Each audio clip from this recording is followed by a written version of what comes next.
Summer is a busy time on the island of Sodor. Holidaymakers have so much to see and do. There are trips to the seaside, balloon rides in the country, and a brass band playing. One morning, Edward was in a hurry. He didn't even stop to say hello to Stepney. Thomas was pleased to see Edward. "Your smile's as broad as your smoke box." "I'm on my way to pick up the brass band," replied Edward. "The concert is tomorrow night." "Don't crack your smoke box," teased Thomas. Edward couldn't wait to hear the brass band play their wonderful music.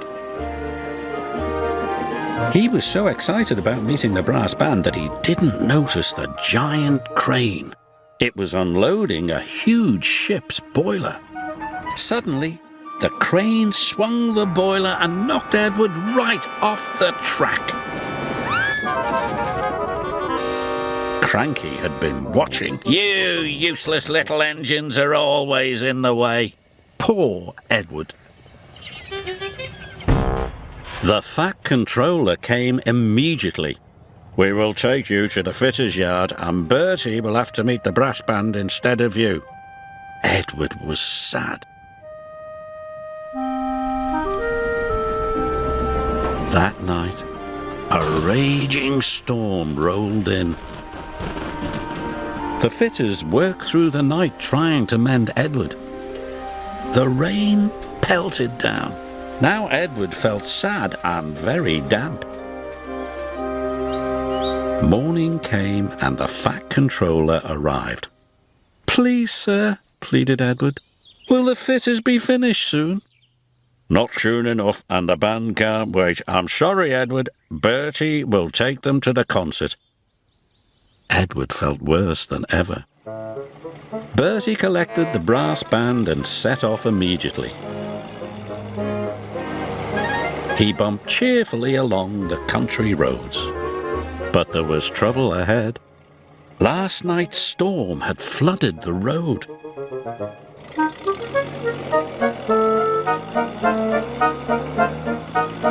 Bertie's driver decided to take a shortcut. But it was very muddy.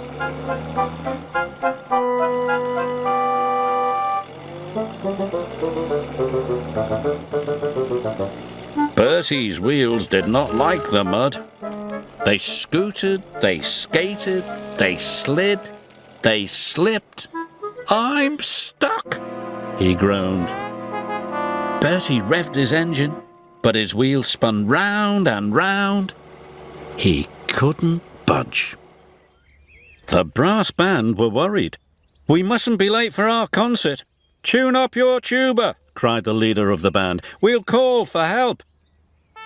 By now, Edward was mended and hooked up to his coaches. "I can hear music," said his driver. "That's not music," wheezed Edward. "That's an alarm." And they raced off to the rescue.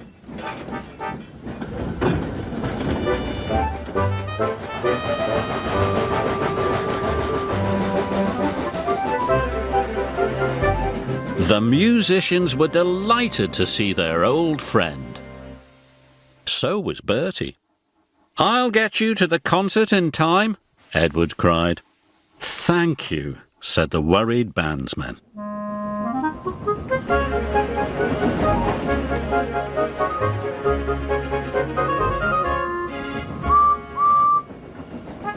That night, the concert was a great success. Everyone loved the music, especially Edward.